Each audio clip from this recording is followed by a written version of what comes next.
Hey everybody, welcome to Jon Ferrian Live. We're here, it's June 7th. Guess what I did today? I went snowmobiling, because that's what you do in June here in Washington State.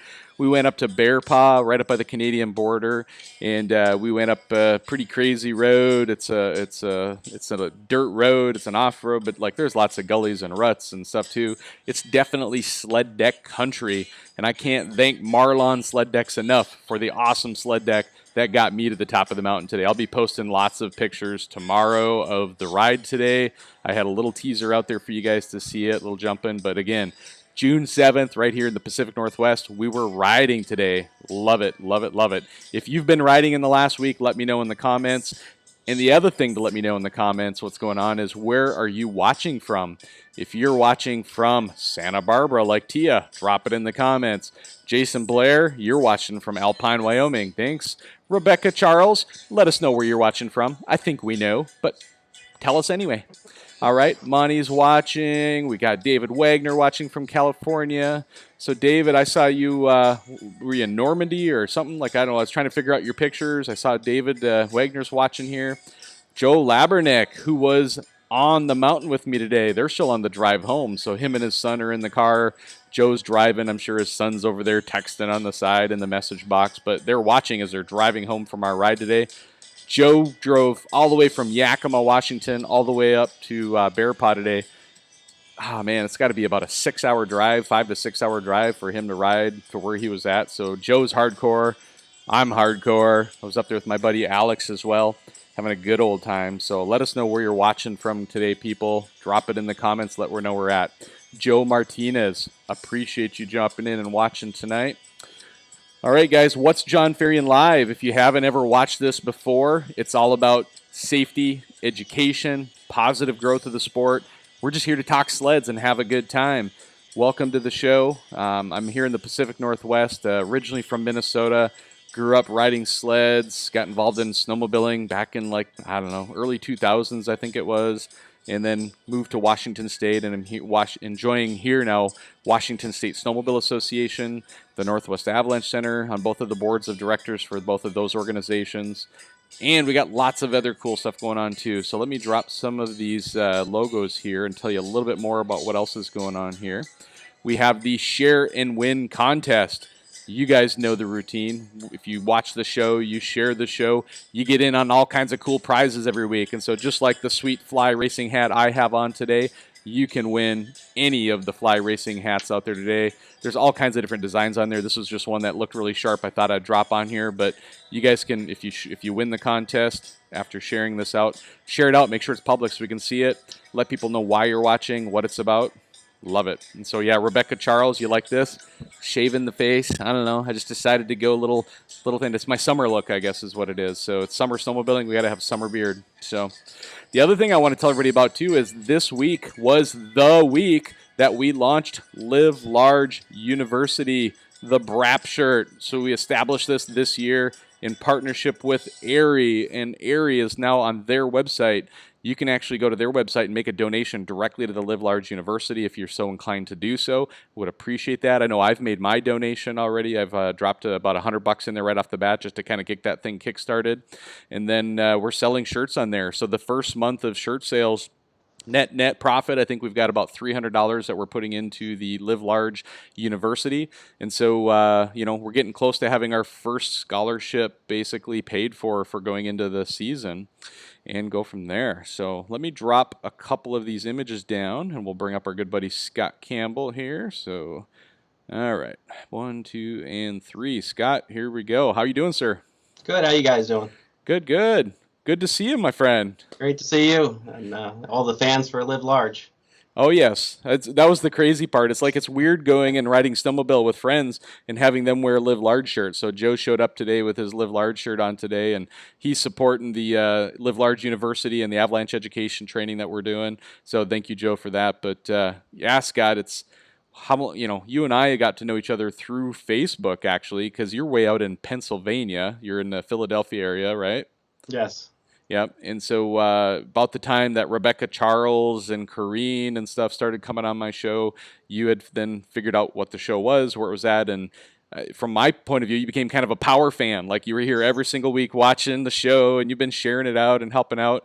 And I love it when that happens because it really tells me that someone's really engaged in the show and everything going on with it, that there's probably some story there. There's some emotional connection to the show that if they're watching it this much, that tells me that they've probably got a story to share as well. And so I reached out to you through Messenger and I says, Scott, what's your story? Yeah. And what'd you tell me? And what'd you tell me? The first thing you said was like, I got no story. Yeah, that's true. I mean, the ones that I've seen, I mean, the stories that you had on here, the people you had on here, just, it's, I can't follow their footsteps very well. But, yeah, I guess you're right. Everybody does have a story. And I'm a little bit jealous that you got the ride today. The last day that we got the ride was March 15th.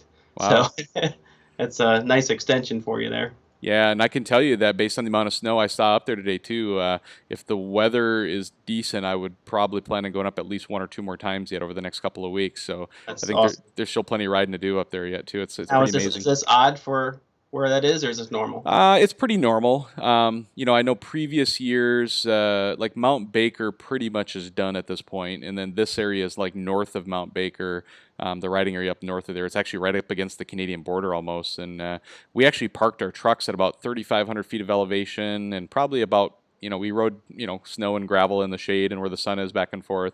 You always ride in gravel this time of year, because you can't drive in so far. Then you got to park, and then you drive in some snow, and then some gravel, and then some snow, and it's kind of you find your way up. But it seemed like right around 4,000 to 4,500 feet is where the snow then was pretty consistent the rest of the way up. And we went up to an upper bowl that we found, and we actually did a probe test. And the Joe Labernick actually said there was about 8 feet of snow still up in the area where we were riding today. Yeah, I saw the one video you had, and it looked a little, just some wet pockets, though, but...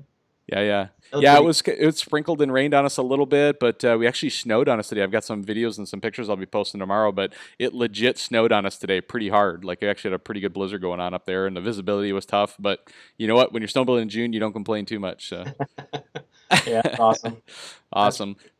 Well, Scott, again, I can't thank you enough for agreeing to come on the show and, just telling us a little bit about everything going on. And this show tonight is kind of dedicated to, people following their dreams and their passions. And your dream and passion happens to be the Iron Dog. And you've gotten connected with some folks that we're going to talk about all this tonight too. But before we dive into all that, I'm going to turn this over to you for a few minutes and just let us get to know you a little bit. Give us some of your background. Again, we talked a little bit about where you live, but elaborate on that. Maybe how you got into snowmobiling, kind of how you got into power sports in general. But, just take it and run with it, and then I'll chime in where I need to. Okay, I'm from Pennsylvania. It's about an hour north of Philadelphia. I have 2 insurance businesses, a family business that I took over from my dad. So it's a great business, good family business. It's nice to keep that going. On the snowmobile side of it, I started when I was younger. Didn't have a whole lot of money. This Nat tried to get some old sleds. I got an old Everest that I put together and rode that around the fields and thought that was snowmobiling, and it wasn't snowmobiling. Yep, and exactly. for us to go riding, we have to drive about 5-6 hours each way to be able to ride, because we have to go up toward the Adirondacks in Old Forge. So we go up to Tug Hill, we go to Old Forge, and we ride up there for the weekends and then come back. So, and the season's not very long. You're talking, if it's early, it's the middle of December, and pushing it to April 1st would be lucky if we can, but we don't get a lot of riding. So it's tough to get a lot of miles in every year, but I try to do as much as I can. I enjoy it. I'm passionate about it. Yeah. Well, that's the thing about snowmobilers is we're a passionate crew, and especially when you find folks like yourself who live in what you'd consider non-traditional areas for snowmobiling, right? Like, I'm sorry, but when I think of snowmobiling, Philadelphia, Pennsylvania does not come to mind. I'm sorry, it just doesn't. True. And so, to be able to do it and to be passionate about it, like, man, there was something in your roots and in your history that probably brought you into this sport. And give us a little background in that. Like, how did you first get into motorsports? And was it your family? Was it your dad? Was it a relative? Just friends who invited you out? Or how did you first get into just motorsports in general and then snowmobiling?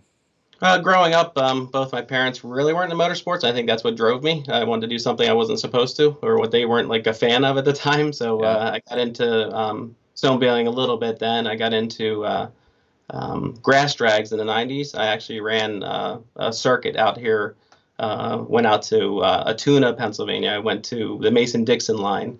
Went to Yep. the championship in Ohio, New York, and ran and placed very well in grass drags and did that for a while. It's funny, back then, good times were 6 seconds, to do a 500-foot drag. Yeah. Now they're like, it's incredible what they're doing now. It's not even close. But I got into that. I got into cars. I got into auto racing. I ran three-quarter midgets Oh, nice. indoors and outdoors. And then I got into building my own car, which we went and we're doing 24-hour races.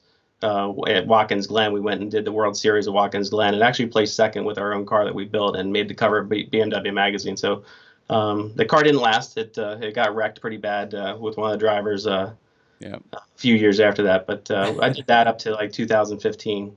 Nice. Got So into- I gotta share some comments that are coming in here, Scott. So we've got I'm just gonna call it out, like they're heckling us. We've got Rebecca Sure. and Beagle over here, both heckling us, and they're trying to convince me and you that it's not snowmobiling, but that it's snow machining. Yes, and that's got some value to it. So what I Well, learned. well, wait a minute. Like, I mean, I know, like, I'm from Minnesota, and so there we snowmobile, and I lived in New Hampshire for a while, and they mostly snowmobiled over there until you got close to Maine, and then they snow machined up there a little bit. But then if you come back to the Midwest and you go to North Dakota and you get up on the Canadian border, guess what? As soon as you get up into Canada, now everybody's just skidooing, right? It don't matter. You could have an Arctic Cat skidoo, a skidoo skidoo, or a Polaris skidoo, or a Yamaha skidoo, and you just skidoo up in Canada.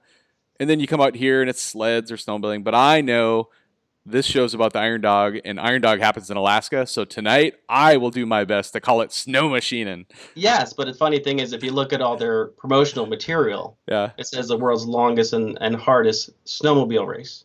Oh, wait a So, minute. Now there's a conflict of interest going on. We got to get this figured and then out, right? I learned when you start going north in Alaska, it turns into snow go. Snow going. Oh, there you go. Yes. I It's- saw that. Yep. Somebody I think dropped that in up here too. So. So, I don't know. To me, a snow machine is the machine at the ski resort that makes snow to put snow on the ski hill when they can't get enough natural snow. That's a snow machine to me. So yeah. But anyway, hey, you got to go and if you're there, you gotta say Yep. snow machining. You don't want to yep, get too bad. exactly. Yeah, if you want to be invited back up to Alaska, you better call it snow machining, I guess. Yes, and I'm learning. Awesome. And so you talked a little bit about the history of your motorsports, getting into snowmobiling, going up to the Old Forge, New York, and that whole area, Tug Hill, and riding. And there was probably a time when talk a little bit about the first ideas or the concepts that you had about understanding the Iron Dog. Like on the phone, you told me that you bought a cool new snowmobile that you thought was pretty cool, and it just happened to be the Iron Dog model. But did you understand what Iron Dog really was when you bought that Iron Dog model, or you just liked the sled and then went and rode it? And then tell us how that story unfolded. So in 2000, I guess it was 2015 and a half, Scooter came out with I call it a collector sled. They built it for Iron Dog, and they made 150 600cc sleds and 150 800cc sleds total. So some of the dealers got them, and our local dealer got one, and I wanted to get one, so I picked it up, and I got it, bought it because hey, it's a collector. It's Limited edition, right? much. Yeah. It's cool because it's when I walk out of the bar in Old Forge that hey, that's my sled. I don't have to jump on someone's that they all look the same other than that one. So it worked out good. Yeah, I remember the good old days of coming out of a restaurant in Minnesota or the Midwest, and you walk out and there's like 50 sleds out there, and you start walking up to the wrong one because you didn't know which one's yours. They all look the same Right. sometimes. So I hear you. So I was up in Old Forge riding, and I enjoyed the sled. It's a very rigid sled for what I'm used to. Solid motor mounts, and it was made for Iron Dog. So it had reinforcements in a lot of places, and it was definitely. It was definitely a rigid sled, but I really liked it. I like to go through. I like to run hard bumps. I like the 2-3 footers and the tight trails, and that's where I really like just beating the back of the thing up, and it just held up to anything I put it through. And I'm not even putting it through anything that these guys put it. But for New York riding, it took a beating and just going, which was awesome. And I got up to a place up in Old Forge, New York. It was a bar up there called Dacre's. Really cool spot. It's a monumental place in Old Forge. And I pulled in. I'm hanging out there. And it's busy. And this guy walks in and he says, "Who's got this Iron Dog sled out there?" And I'm like, "All right, well, I do." And all my friends are like, "Oh, that's just decals. That's just whatever." And this guy Beagle Jarvis goes and says, No, no, no. I'm from Alaska, and that's the thing. That's right. That's the machine. And I said, okay, yeah, that's cool. It's like, thanks for, bragging it up. He said, no, no, how did you get this? And I told him the story and everything else. And he's like, oh, I'm from Alaska. And you ever want to come out and see Iron Dog? I'm like, yeah, okay. You're from Alaska. And he's like telling me his story, his life story, and, what he's done in his life. And he's done some impressive things.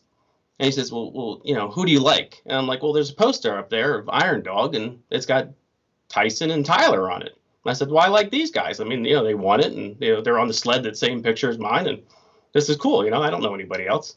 Well, you want to talk to them? I said, sure. I said, like, how am I going to talk to them? He said, so we go outside, we get a signal, and we're FaceTiming. Like, these two guys are like, bigger than life for me because they're winning the Iron Dog, let alone being out there, and it's really cool. Yeah. So he's like, so I'm believing that maybe this guy's not full of it. So then he's like, well, would you like to talk to Todd Palin? I said, yeah, okay, let's talk to Todd Palin. So FaceTimes him, and Todd Palin's in the grocery store. He's like, what's going on, Beagle? I'm like, this guy might be the real deal. There's a chance he just FaceTimed Todd Palin and these other guys, and like I guess it makes pretty hard to mix up when you're actually FaceTiming them, Yeah, no, that's amazing, right? And so by then, Todd Palin was obviously very well known because of his wife, of course, who was running for office, and well known that, but he's extremely well known for snow machining. Yep, exactly. Yeah, no, I know he's obviously been a racer for years and years as well too, and yeah, it's funny because that's where his name became more well known, right? And then it was for me, it was always hilarious. I was in Minnesota, and she was running for office, and all of a sudden, Todd's name came up, and he's a snowmobile racer, and everybody's like, all of a sudden, all of us snowmobilers, our ears perked up. It's like, oh, he snowmobiles, like that's cool, right? Now I'll follow politics. They're snowmobiling. They're talking about snowmobiles, right? I can handle that part of it. Awesome. And so you met Beagle, and you got through that night, that conversation, and then kind of was that the end of it for a while, or like what was the next step in your Iron Dog like? There was some divine intervention going on here, and like of course you bought this sled, you thought it was cool, you met Beagle, and now you're like, holy smokes, I know somebody that's involved there. What was kind of the next phase of kind of getting sucked into this whole thing? Well, it's always a dream to go and do this, and he invites me out. Hey, we got to do this, and that sounds all great, but it's it's almost 4,500 miles away. It's I'm thinking that Alaska is just right above the state of Washington. It's not. That's halfway. So exactly. It's really a lot further than up to the state of Washington. So I just didn't know, and I always watch shows on Alaska, and I thought it'd be really neat to see it. So he called and he says, well, why don't you come out for Iron Dog? And I said, really? I said, I would love to. He says, I'll pick you up at the airport. You can stay with me. I'll get you a machine to run. And I said, just lock out a week and stay with me. I'm like, all right, let's do this. And That's it's funny, awesome. As I was flying out there, I'm thinking, I don't really know this guy. Like, don't know anybody else in Alaska, really. I was like, hopefully he's going to meet me at the airport, or I'm going to have a rough 10 days. Or you might be that movie Fargo from Minnesota, right? And the wood chipper, you might have been sticking in the wood chipper and you didn't even know it. It's possible. He still might, so I try to stay on his good side. That's awesome. So you fly up to go watch Iron Dog for the first year. What year was that you went up to watch Iron Dog for the first time? 2018. 18. Okay, so only a few years ago. What, about 3 years ago now, almost, yes. Or a little over 2 years ago. Yep. And what was your thoughts when you watched the Iron Dog? You were out there, and what I went out there, and I told Beagle, and we're driving back, and it's about an hour drive from Anchorage to Big Lake, and we're driving up, and we talked a lot back and forth, but not hung out personally a lot because being in Alaska. But we were, we became pretty good friends, and it was nice to see him again. And we were talking. And he says, "Well, what do you want to do in Alaska?" I said, "Well, I want to see the Northern Lights, and I want to see a moose. Like, that's what you do. That's like textbook, right?" So he's like, okay. So we go there. We pull down his driveway. He's like, "There's a moose." I said, "Oh, wow, that's awesome. Like, you really get to see moose around here." He wakes me up at 3 o'clock in the morning. And he's like, "Come outside." And I get to see the Northern Lights. He's like, "All right, go home. You saw everything you wanted to see." Exactly. Get the hell out of here now. That's awesome. But yeah, he brought me up. We went to a place called the Islander. Okay. And I thought it was really neat in Alaska that that the bars have these ropes at the bar, and you pull the rope and it dings some type of a bell. Everybody's got a different bell, but you ding the bell and it buys the bar around. I thought this was the coolest thing. I'm like, hey. So I'm like over there and the band's playing and everything else. A nice big bar, and Beagle's introducing me to a lot of his close friends. It was really neat. Well, I started pulling on the rope, I'm like dinging the bell. I'm like, this is fun. And he's like, you're buying the rounds. I'm like, I'm good with it. I'm like, I'm having a good time. Yeah. Well, I turn around and like the bartender goes and she kicks me out. She goes, you're What? ringing the bell too much. Oh no. So I go to Beagle. He's over there dancing the dance floor. I'm like, I gotta go. I'm like, this is the first night I got there. Yeah. I said, I gotta go. He says, what do you mean? I said, well, they don't want me in here. I ring the bell too much. He says, huh. So we get up and he says, we gotta go. They kicked my buddy out. So everybody leaves. I mean, ghosted the place. We all with this big bonfire, and it was just the bartender and the guy on the guitar that was left. Oh no. So, Beagle knows a couple people in Alaska. There you go. There you go. Awesome. And so was that first trip you went up there, was that your first opportunity to go on a snowmobile ride in Alaska as well? And or was that a later trip? No, I got to Beagle set me up with a Polaris. Yep. My two favorite, I had a Yamaha for a little bit, but they're a little too heavy. But my two favorite are Polaris and Skidoos for different reasons. I like them for both different reasons. Yeah. So excited to run the Skidoo for Iron Dog, but yeah, when we were talking on the phone, you talked to, I don't remember if it was your first ride or if it was, but you talked about on a ride in Alaska. I don't know if it was on this trip, but you guys ended up out in the middle of nowhere, lost at one point in time. Tell us a little bit about that story. We did. So we went out for a ride, and it's kind of trail systems, but not the trail systems I'm used to. It's not a lot of signage, not a lot of groomed trails. It's kind of just you're out there, and Alaska's actually a really large state. Yeah. So there's a lot of terrain out there. And we're riding, and we're having a great time, and we're going down this path, we're going this path, and I stop, and we're seeing dog sled teams, and it was just really neat to see everything out there. It was a great experience, and so we stop, and I'm like, Beagle, how are we doing on fuel? And he's like, okay. He's like, I'm kind of turned around. I'm like, what do you mean? He's like, well, I'm a little lost. So I'm like, well, I'm definitely lost if you're lost. Exactly. I'm not from here. So we actually called Rebecca Charles. And I got on because he was doing whatever he was doing, and I said Rebecca, and she didn't even know me yet. She didn't even met me yet. And I said, we're lost. And she goes, where are you? I'm like, I don't know. I'm lost. If I knew, I wouldn't be lost. That's kind of the point. Snow and trees. Does that help? Yep. I'm on a snow machine in the middle of the tundra, and I'm lost. Like, what do you want me to do? What do you do? So she pings my phone. She goes, how the hell did you guys get there? I'm like, I don't know what you're talking about, but we're here. Nice. So she guides me, and we're trying to get cell phone service here and there, but we get halfway back, and then I don't have service anymore with her. And I see these two orange helmets. And Beagle's like, they're Iron Dog. That's Pro Team. I said, well, let's follow them. Because they obviously were going back the other way. So they were going back to Big Lake, and we followed the two that broke down. We actually followed that team back to Big Lake and got home. So nice. It's an interesting day. Yeah, and so even the first time you met Rebecca, which is for 2021 as we go forward into the story, is she's ultimately going to be your teammate, right, into the next season? Correct, yeah. And so your first time meeting Rebecca or talking to her, you were on the phone, and like she's navigating you from the middle of nowhere just by landmarks that you're seeing or something, right? And she's trying to figure out where you're at and stuff. So that's pretty cool. Yeah. It's a good reason why I'm trusting to have her as a teammate. Yeah. She knows her stuff. Nice. So something we missed in our notes here too, I want you to talk a little bit about Harriet, the queen of the Iron Dog. So tell us a little bit about who Harriet is, how you bumped into her, how you met her, and what your interactions with her have been. So I friended Harriet on Facebook, and this is pre-Alaska for me.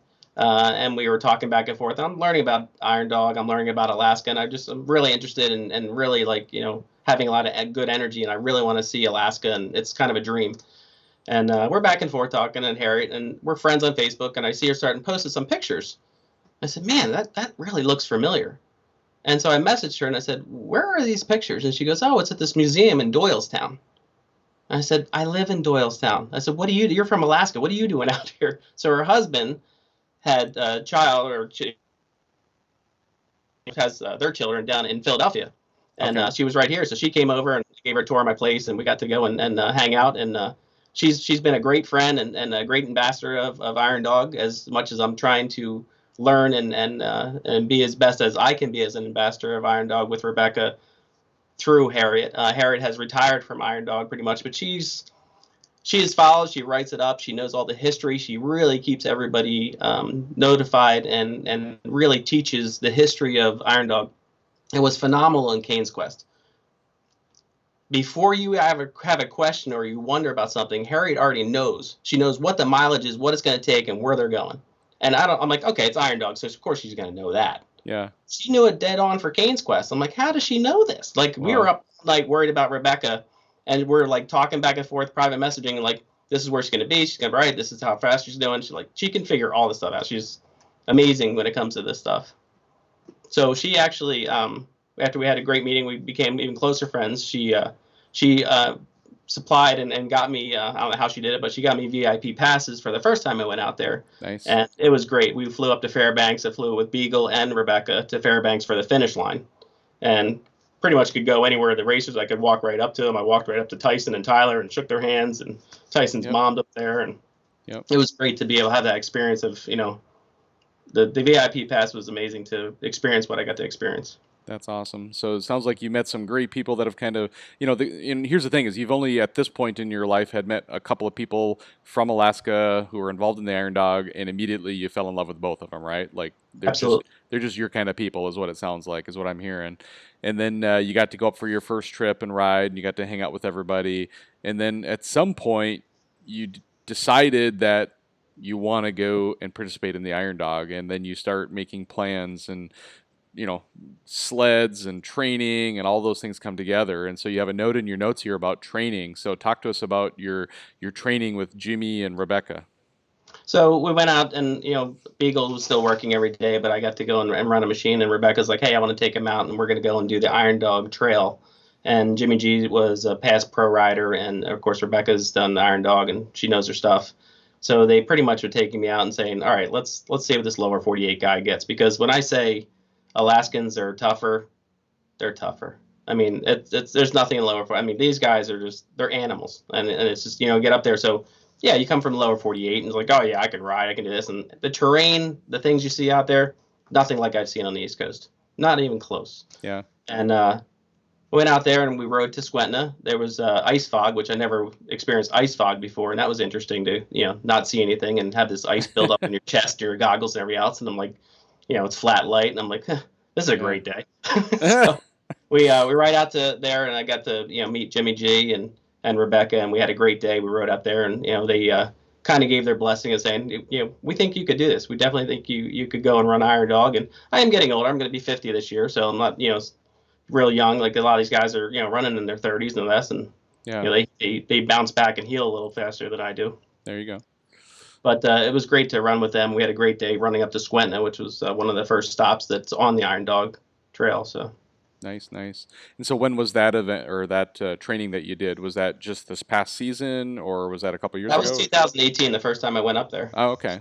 This has been a 2 or 3 year project of me trying to live my dream of being able to be part of Iron Dog. And so did you believe in your own mind that you were committed to racing eventually, even back in 2018 at that point? Had you kind of made that mental commitment that I'm a few years out, but I'm going to do this? Or are you just kind of still up there just trying to hang out with these guys and get to know them better?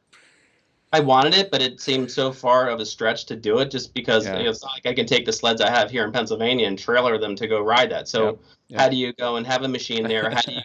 How do you find a teammate that you can trust that you're going to go there and make sure you can make it to the checkpoints? You break down, you have things, and some of you can really. I mean, you're trusting your life with that teammate, especially when you're not from Alaska, and there's a lot of dangers. I mean, there's a lot of weathers, there's a lot of everything. That's awesome. And by the way, it looks like your friend Harriet is watching tonight, and she just called you out about calling Alaskans animals up there. And we just want to remind her that, that's a term of endearment for us folks down here in the lower 48. When we call you an animal, it means that you're so capable, so powerful. You're such a, just it's a compliment, Harriet. It's a compliment. So I think she knew that. They are extremely great riders. I think a lot of it is that they ride at least half of their year every year. Yeah. They get a lot more riding in the course than we do on the East Coast. But they're the speeds and what they do in Iron Dog is ridiculous. I mean, to run over bumps and not being able to see at 80, 90 miles an hour full throttle on a 600, it's amazing. I went this year. I went and trained again with Rebecca and a friend of mine, Dave Haggard, and rode up there. And we went from Squentna to Shell, which is the next checkpoint. And there was tight woods. I mean, ski to ski trees, and we're going through this, and they're 2 to 3 foot moguls. And I'm like, how are they doing the speeds through this? I mean, I'm trying to say, okay, I'm going to try to see if I can skip a couple and just, I don't know how these guys. I can't wait to go and see them do what they do. I mean, it's that impressive. That's amazing. That's amazing. And so as we get closer and closer now to this past season, were you up there again this past season doing some I training was. rides and some experiences? So tell us a little bit about that. And you have a note in here about Fairbanks finish line. Was that this past season? Fairbanks finish line was the 2018 race. They Oh, started in okay. Fairbanks this year, so I went Okay. up there in 2018. I was there a lot. I was out there a lot longer. I was out there a week and a half, 2 weeks, so I fit in a lot more the first time I was out there. Nice. Nice. The finish line was really neat. It was great to be able to stand out there and see the guys come in and just walk up and Tyson Johnson and Tyler, who I was really following, who I really think are great riders. And I got to meet Tyson's mom. They have a really nice, basically a bed and breakfast that we call it, right on the river. Yeah. And I got to meet them when I was riding with Rebecca. And I said, "Oh, I want to meet your son." And they're already out racing, so you can't say. And she comes over and grabs me, and she's, "Come on, we're gonna sit over here." And this is like, tells Tyson, "This is one of your, number one fans." And so it was really nice that the Alaskans have big hearts, and they really do take care of you, and they're really great people. Yeah. It's so much fun to be out there. That's awesome. And so Harriet dropped a little fun fact in here too. She says the average Iron Dog training for one of the racers is a 5 to 11,000 miles in a season that they're training for the Iron Dog.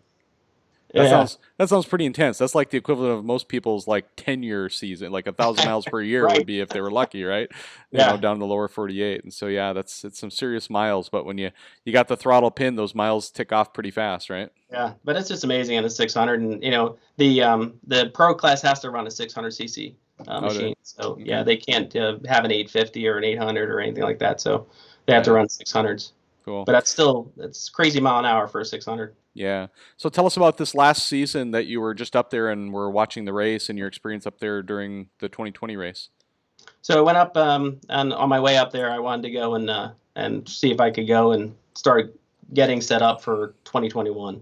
And the days before I was flying into Alaska, I got hooked up with Team CC, the Skidoo in Alaska, Hmm. and they got me hooked up with an Iron Dog sled. And my friend Dave Haggard came and picked it up for me, got over to Big Lake, and I got to actually train in that and run that around while I was there for the weekend for the finish of Iron Dog. So it was great to see the machine, get the machine, and then Rebecca had taken it, and it's completely apart now. It's actually scares me a little as much as she's taken apart, but she's doing a great job. Yeah, I saw in her video just I think it was yesterday or the day before that she's drilling holes through your coolant lines. Like I don't know what the up with that. I'm pretty Yeah, sure well, that's maybe you know what that is. That might be a snow machine race technique to lighten the machine to like drill holes out, make it lighter so that it goes faster. well, That we might have be what a lot that's of about. if we don't have a lot of snow in Alaska, they still run the Iron Dog race, so I believe it's going to be lubricant on the slides with all the antifreeze pumping out. So. That might be the case. So nah, we're messing with you, Rebecca. All right. So 2020 race. Any other details from this last season? That you want to talk Rebecca was about? actually, she was announcing the whole race, and it was amazing that she had to be stuck out there the whole day. That's a lot of work to Yep. do, and it's amazing the dedication and everybody does for Iron Dog, right down to John and Kelly, who are managers and run Iron Dog race, to the warmth and I don't know if they're being warm or they just want to see if I actually can finish this or do what we're doing. Yeah. But they've had open arms and they've been great. It's really good to bring Iron Dog down to lower 48. Yeah. Other than one other team in Maine, nobody on the whole East Coast has ever done Iron Dog. Oh wow, that's awesome. It's I think this will be the 38th year Nice. of Iron Dog. And it's hard to believe that back then with those leaf spring suspensions that they ran Iron Dog, but Yeah. No, that's amazing. And so let's now focus the rest of the show here on the 2021 and what's coming. Right? Is you've made the commitment, you've got your race team member, you're getting your sleds ready and all that stuff too. So let's talk about what you've done to get ready for the next season. Kind of what you've done. The race itself. I know there was a big announcement that came out from Iron Dog just this week. About some changes to the format. So let's just focus on 2021 going forward and what you've done to prep for it and what people can look forward to. Okay.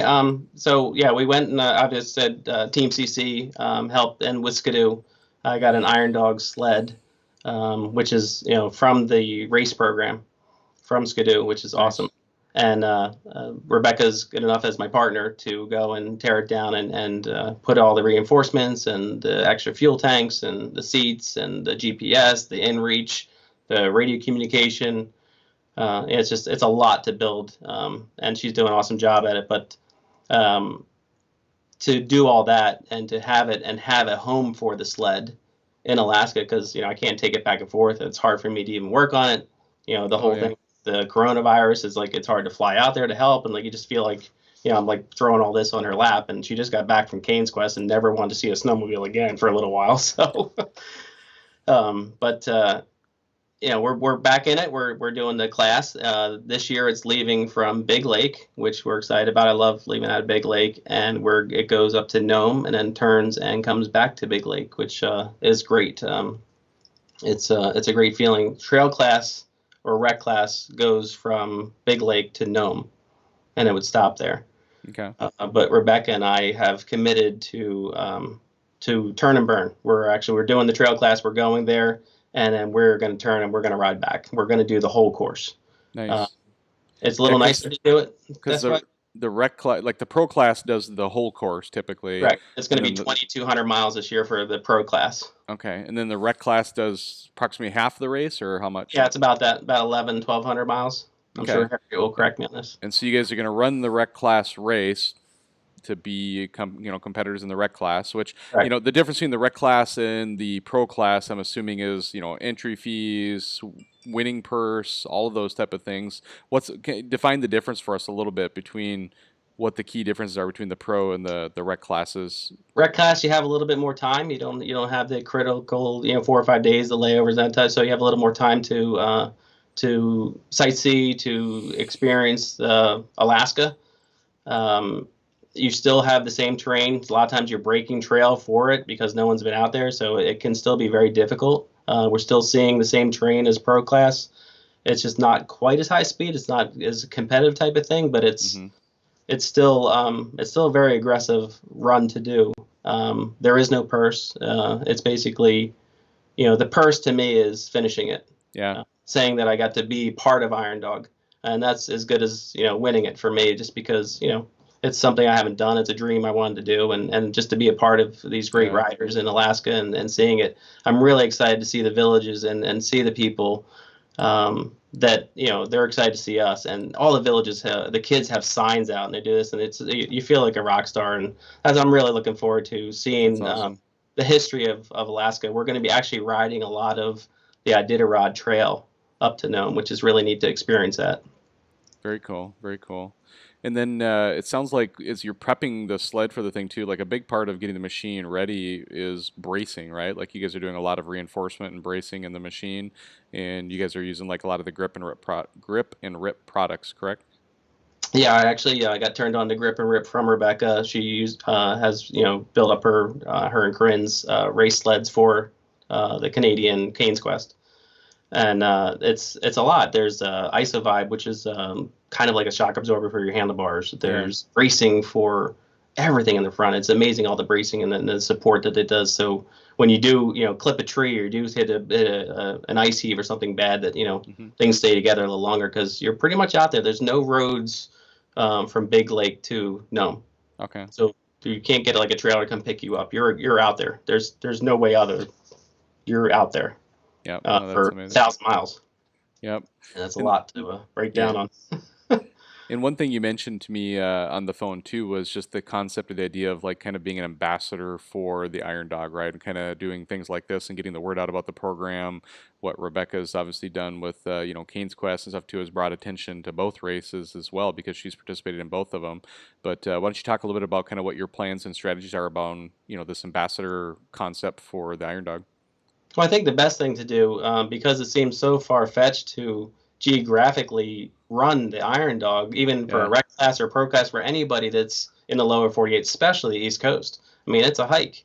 But just I want to show everybody that we can do it. Just put your mind to it, and you can meet the people. And the people, Iron Dog people really want to help. They want to assist you. They want to do this. I want to get people to know, as spectators, as riders, whatever level they want, that you can get up there. It's very inexpensive from the East Coast to Alaska to fly there. It's usually about $600 round trip. It's not bad. The people are just great out there, and it's possible. I thought it wasn't possible. I went out there in 2018. I'm like, yeah, I'd love to do it, but like, how am I going to get a machine out here? How am I going to do this? Where am I going to go? I'm like, on Big Lake. I mean, I get lost on Big Lake. I mean, it's a big lake. So I'm like, Hence the name, right? exactly. I know why they named it that. That's funny. So, you have to have the trust in who you want to ride with, and you have to do your homework, Yeah. but it's possible, and you can do it, and you can follow your dream in doing that. I know that Iron Dog has made some other changes this year. They're having you can register early this year, which is something new they said. By June 15th, you can actually register. Nice. They're having a drawing right now, and grand prize you can win $5,000 or the entry fee of pro class or rec class, and a bunch of other things. So, and the nice thing is, I think it's $100 for a ticket, and they can go up to only 500 tickets. So it's really nice that you have a shot at it at least. But they're doing a lot of stuff that's early, which makes things nice. People can start getting their sleds ready earlier and get a game plan, especially when you don't live in Alaska. There's a lot of preparation. Oh, absolutely. So you have to go and do that, and it's nice to have the time of I mean, I have Skidoo and like Climb with Rebecca's help. Climb had sponsored me, so I'm getting the gear. I got the helmets, so I'm trying to get everything together. Mm-hmm. Rugged radios, rigid lights. I mean, we got SCS did. They actually went and did the wrap for me. Smith Marine, who is my snowmobile company or agent, or they are in Old Forge and back in my area in Doylestown. They have 2 locations, and they're helping me. They're actually bringing me into the shop to go over and tear sleds down so I can learn, when I'm out in the trail, what wrenches do I need? What am I going to do? So when I get out there and I have a problem, I can get this thing, limping back into a village to do that, because you're going to hit something and something's going to happen. So you try to be prepared. So, got a lot of help from Tyson Johnson, a lot of help from Tyler Ackelstead. Tyler Ackelstead actually won it this year. He's everything I've watched him run. It doesn't matter. It's mountain climbing. The guy's an amazing rider. Very humble too. Dave Haggard's been a huge help. He went out there to help practice with me this year with Rebecca. Mm-hmm. Beagle Jarvis is it's Beagle. It's, I mean, it's amazing. I gotta know, is Beagle his given name or is that a nickname? It's his name, but it's his middle name. Okay. So, but Beagle is very famous. Beagle actually has an action figure of himself. When back in the day, he did street luge. Okay. And he has an action figure of street luge. So he's a very famous guy. He's very well known, very well liked, and a great friend. And without Beagle introducing me to these great people, this would not be possible. My dream would not come true. That's amazing. And there's so many cool people that are here supporting you tonight in the show, like the people you're talking about that mean so much to you are here tonight supporting you, which means a ton to I know both me and you both together tonight is very feeling of the spot. The sponsors are great, but the friends and then what they've done and opening their homes, and I go there and they don't want me to pay for anything. They'll give me vehicles, they'll give me machines. They've just been great people, and they really want my dream to come through, which that's the only way it can happen is with these guys. Awesome. Rebecca's, how do you say anything about Rebecca? I mean, Rebecca is probably one of the best mechanics I've ever seen, girl or guy. Yeah. I mean, she's fabulous. I mean, you've seen some of her videos. Oh, yeah. I mean, even Corinne, who is an amazing rider in Canada, even said that, that's what she brought to the table is, Rebecca's a wrench. I mean, she really can get through anything with this stuff. She also had run, she had dog teams when she got out there. I mean, she's an amazing person, and I'm really lucky to have her as a teammate because I know that we're going to actually find our way. Because I'll just follow her. That's awesome. And so I know you've already gone through a number of your sponsors that have been supporting and helping you too. Is there any that you've missed that you want to still touch on yet, or have you gotten through most of them? It sounds like most of them. Grip and Rip's been amazing. I'd like to thank RPM for the skid plates. They make a carbon fiber skid plate under the machine. Nice. Skidoo was huge to be taking someone that hasn't done Iron Dog and give me a machine that that I will definitely have a better machine than talent. I'm coming to the table that way. There you go. But hey, you got to have one side or the other. It's easier to get this machine than to keep earning talent. Yeah. But I'll have a lot of talent after we're done the race. There you go. Cool. Anybody else there you want to give a shout out to, either sponsors or just people who've been supporting or helping you? I know we've talked about a lot of different folks tonight already. So One of the altitude sickness, which you had on your show. oh, okay, yep. They're actually going to be sponsoring us, and they're making a kit, it's a first aid kit for us. So it's part of the tech that you have to have first aid kits. And they're actually sponsoring us, and we're going to have one, and we're excited to go and try to promote them and really help them with their business and get their name out there in the lower 48 and also in Alaska for the racing and also Canes Quest. Yep, and they're here watching tonight as well too. I saw their names coming through the feed as well too. So I'm pretty sure they appreciate great guys, really good guys.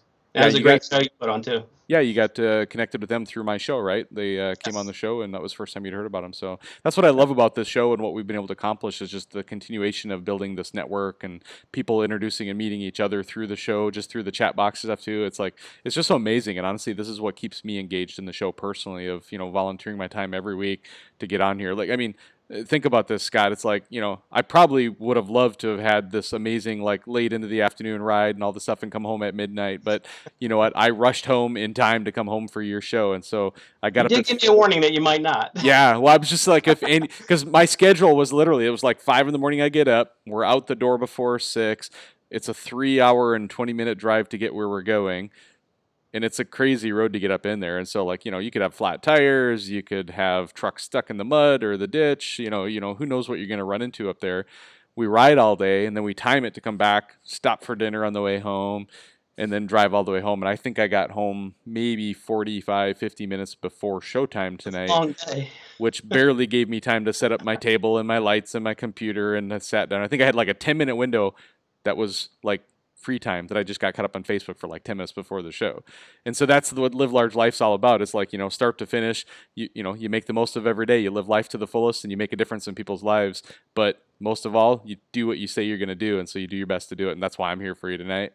And anything went wrong today, it could have delayed us. And so I tried to give you a heads up ahead of time, like, okay, I might have to call you and say, like, we're 10 minutes late or 30 minutes late. So, and no other reason other than with watching your show and what I'm learning. I'm learning a lot of the backcountry and the things that you guys do out west. And it's interesting. I really like to try that after I get through the Iron Dog thing, to come out and try some of this mountain stuff and what you're teaching people with Live Large and the university and everything else and the safety. I mean, you're saving lives and you don't even know it. It's huge. Awesome. It's huge what you're doing. And I could get out there. Yeah, I could fly out there. I'll get a machine out of this. I'm learning so much from you and what you guys are doing, what everybody else has done, and the incidences that everybody ran into. Yeah. It's just it's a great thing that you're doing for everybody. And it's, you're saving lives and have no clue that you're doing it. And they don't even know you saved their lives. Yeah, no, it's legit. I get a lot of messages throughout the whole year, whenever we do a show, especially some really impactful shows. I get a lot of messages of people making changes in their lives based on the content that they're hearing on these shows. And so, again, that's the things that I continue to motivate, and hearing positive feedback like yours tonight, too, I'm grateful for. So thank you so much for sharing that. So. Absolutely. And the last thing I would love to go and say is please just get yourself to Alaska. Seeing Alaska is not doing a cruise ship. Please don't don't go and tell me you've been to Alaska and you've been on a boat. Well, David, go see Alaska. Go to the race. David Wagner, who's was on my show before and who's watching tonight. He's in his show. He goes like, John, you need to come up and just be up there. We'll set you up. We'll get you taken care of it. So I'm like, I'll be honest with you. I'm half thinking about it, and so it may happen. We'll see if I can get up there live. And you could do a show up there. That'd be awesome. Is there? You got an internet? They got internet up there? Yeah, they wind it up. They crank the internet box up. I think Dave can get internet because I know where he's standing right now. He can see Russia. Rebecca says yes, they have internet. Just electricity and running water they don't have, right? No, of course. Not all the time. No. Exactly right. No, but honestly, I'm interested in seeing some of the villages and meeting some of the real Alaskans up there. And I know that they actually are making different foods for us. And Rebecca will probably even type in there with the different things. I know she's telling me there's one where we're going to eat whale and I think seal and some other fish eggs. I'm like, we'll give it a try. Like my luck, I'll get sick halfway through and like kind of drag my way to Nome. Awesome. Alrighty. Well, anything else you want to chat about tonight before we wrap this up? Just get up to Alaska. Get up and see Iron Dog. Support it. I don't care if it's just watching it and meeting the people. It's addictive, and it's I'm just very blessed that the Beagles in this world and Rebecca and Harriet and Dave Haggard and just these guys have just been amazing to to support me and just go out of their way to help me with my dream. Awesome. Awesome. I'm turning 50 this year, and it's going to be my 50th birthday present to go and say, hey, I did Iron Dog, and it's the best of the best in snowmobile racing. Or Awesome. snow machine racing, if we'd like to say it. There you go. Snow machine racing. Exactly. So, all right, everybody. So thank you, Scott, for coming on the show tonight. I really appreciate your time and, just educating everybody on kind of how you've chased your dreams and what it's meant to you, and all of these people who are here watching tonight and what they've done to impact in you. And that's what I love about the world is, like, in very simple ways, we can all offer an olive branch or, just something to help each other out. And it just makes such a difference in other people's lives. And so, we'll just keep doing it, right? Just keep living large and making the best of every day. Please keep doing what you're doing, John. Well, I mean, it's amazing. So we all appreciate what you're doing, and it's a great show. Well, thank you so much for that. I do. That means a lot to me, actually. So thank you so much for that. So, and just remind everybody, the only way this show continues is because we get people to see it, right? And like, if nobody's seeing it, and how do people see it? It's because all of you guys share it out. Everybody on here, if you haven't already, share the show out, share it to your and literally, people think all the time, people are like, it doesn't matter if I share it out, like what? One person will see it? Like, guess what? You're one person. If you send it and another person sees it, we've just doubled our viewership, right? And if everybody did this, when we have 5,000 views a week, one person sees it more than the other one, guess what? Now we got 10,000 views this week. And they told 2 people, and they told 2 people. Exactly, right? And, we continue to do good things in the community and with what we're doing. And so, again, the partnerships that we've had with the Live Large University and all that. And don't forget, get online, get your shirts ordered. I'll drop it in the show outline and stuff tonight too. We'll add the website for people to order their shirts if they're interested, and go from there. But yeah, the new Brap shirts look great, and I ordered 2 of them too, so I like them a lot. Yeah, they literally just the artwork was ready, and just a few days ago is when they were available to start printing, and so I shot my order over too. I don't even have one myself yet, but it's in the process of being printed yet and getting done. And it was kind of a concept I had about the university, and I'm like, okay, all the college shirts and stuff I've seen out there, it was kind of a neat idea. And then Jessica Kramer, of course, Jessica Carter from Extreme Realities, does just amazing work. And so, she's volunteered her time with this project. She's passionate about it as I am. And, God bless her for stepping up. So, all right. Well, everybody have a great night. God bless everybody. And of course, live large.